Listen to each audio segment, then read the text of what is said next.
Adeline Zaccard was born to Felix and Sadie Zaccard on January 3, 1898 in Richmond, Virginia. She was one of 7 siblings, the rest of whom were her brothers. The family moved to Cincinnati, Ohio around 1900, and then to Chicago by 1906. In May of 1916, at 18 years old, Adeline married 21-year-old Lawrence Stokes of Chicago. In 1921, Adeline and Lawrence fathered a daughter, Lorraine M. Stokes. In 1923, Adeline tried to commit suicide by slashing both of her wrists. Sometime later, she married a man named Joe Vertico. The circumstances behind this relationship with Joe Vertico is unknown.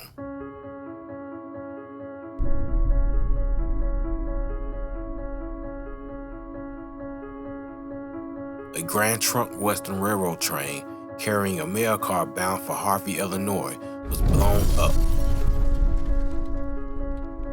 Money flew every which way, which was promptly collected by a group of bandits.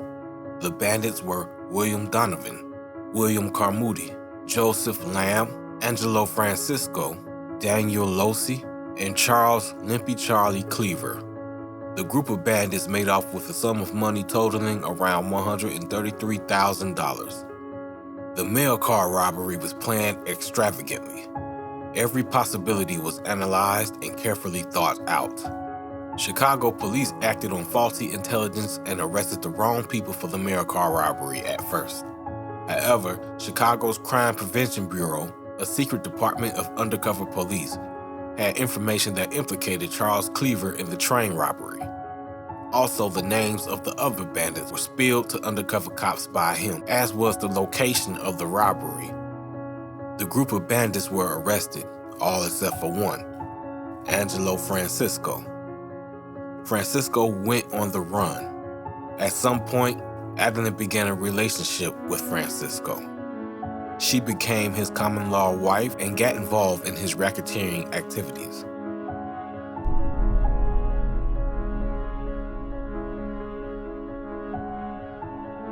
The West McHenry State Bank of McHenry, Illinois, was robbed by men wearing overalls and white gloves.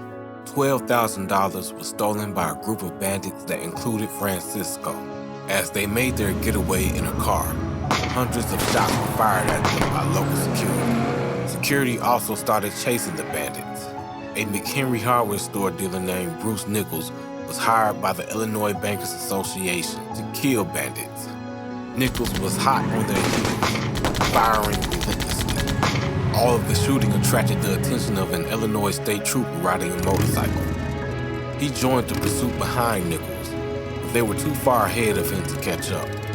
Once he lost sight of them around Buffalo Grove, he abandoned the chase. Soon it was only Nichols that was chasing the bandits. Angelo Francisco was shot by Nichols' shotgun during the chase. Francisco was fatally injured.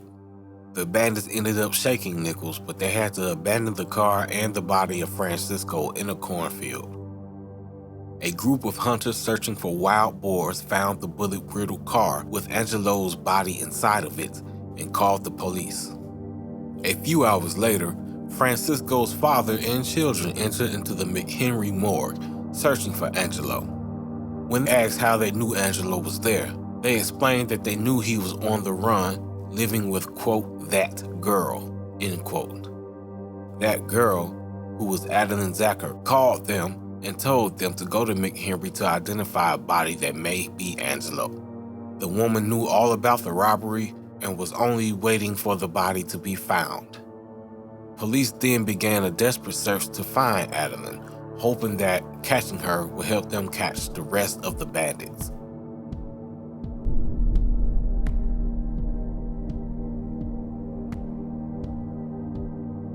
That night, Adeline left her mother's home at 2011 Mohawk Street in Chicago. It was around 8 p.m. Adeline was on her way to her own home at 626 North Halstead Street, dressed in a red dress trimmed with monkey fur and blue pumps.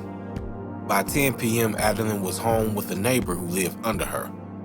The woman that lived under her was witness to Adeline's telephone ringing. Someone on the other end told Adeline, quote, "Come to Grand and Milwaukee Avenues immediately. Pay no attention to the stories that Angelo has been slain. He is still alive. But come immediately. If you don't, we will come after you." End quote. Adeline told the caller that she was on the way and then left the house.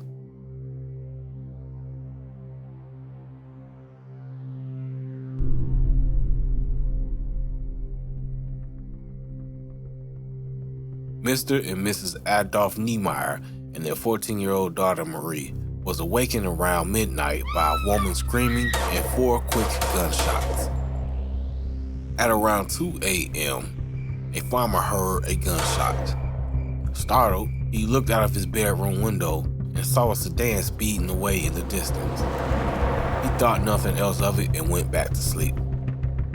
Another farmer, August Hooker, was driving home late at night when he saw the headlights of a car in the field. The lights went out as he got closer to it. At 4 a.m., Elmer Gard, another farmer, and a team of men went out to begin working on grading a road. While working, Elmer found the remains of a body about 5 or 10 feet off of the road, laying in some bushes. Nearly the whole body was charred beyond recognition, bloated and charcoaled, especially in the face. Lake County Deputy Sheriff Tom Platt ordered the body to be moved to Linton's morgue.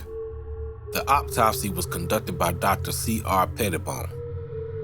The body was that of a girl about 5'3", weighing 115 to 120 pounds. She had sandy blonde hair, which was bobbed. One ankle escaped the flames, which allowed Pettibone to determine it was a white woman. She had a high, narrow forehead, and her upper and lower molars were decayed to the gum, revealing that she had never been to a dentist. The remaining teeth were shot out by a bullet that also fractured her jaw. The coroner determined that the bullet alone wasn't sufficient enough to cause death, and being burnt alive was likely the cause of her death. Automobile tracks were found, which were measured and photographed. Sheriff Strong determined that the car pulled up from the north of this dirt road, which wound in the southwesterly direction, and then stopped at the scene of the crime. She was then shot in the face, which did not kill her. Her clothes were soaked in kerosene or gasoline, then she was tossed in the bushes and set on fire. Blisters found on the body gave credence to the fact that the body was burned while alive. A burnt path was found, indicating that she regained consciousness while on fire and attempted to escape before she succumbed. The media speculated that this woman was Adeline Zaccard, killed by gangsters to keep her from talking and saying too much. They filled the newspapers up with speculation, alleging that she was taken to Crown Points to be killed off. The Zaccard family also believed this to be true. The family was not able to identify Adeline because of her condition, but they suspected that it was her based on the bits of clothing that were unburned. Lake County officials were reluctant to positively identify her as Adeline. The description of her given to the morgue by the family did not match up with the clues documented by the coroner. Yet Adeline had not been seen or heard from since calling the Francisco family about Angelo, and by August 18th she had still not been heard from. By August 20th, the coroner was able to carefully scrape away bits of burnt flesh and other material, enough to reveal facial features more vividly. Then Adeline's parents were called in to make another identification. They identified her and allowed for the body to be shipped to Chicago, but authorities still doubted that the body was Adeline. In their minds, the victim of the region's most heinous crime in years was still unidentified. Hammond police nabbed a local Hammond man named Merrill Turner. It was alleged that he was the driver of a car that was saw speeding on Foskey Road in Crown Point by Marshal Lewis Hartman the night of the murder. Hartman chased this car but lost it. He was able to get the car's license plate number, and this is how Turner was arrested. However, no further information was released about Turner's involvement. Police investigated Adeline's apartment. There, sitting on the dresser, they found a note that was written by her. The note said, quote, "Read, wait for me, went out for a sandwich," end quote. Signed, Addie. Police wanted to find this Red person quickly. Additionally, an informant told police that Adeline threatened the gang with exposure over the death of Angelo, and that Angelo's brother, John, was at Adeline's home shortly before Adeline left. John told police the name of the man who called Adeline. This person's name was never released to the media. This man was also the same man who picked her up to take her to see Angelo under false pretenses. The news twisted up again. Police then began to think that Adeline was shot in the car while the bandits tried to flee McHenry. The Francisco and Zaccard families began to get mysterious phone calls. The caller was a woman claiming to be Adeline after the body was found. Additionally, police found out that Adeline's relationship with her ex-husband, Joe Vertico, was rocky. Her daughter, Lorraine, told police that Adeline was afraid of Joe. Joe would come to their house when Angelo was away and beat her. Joe and Angelo would fight all the time and threaten to kill each other on numerous occasions. The only thing I found out about Joe is that he was born in Italy.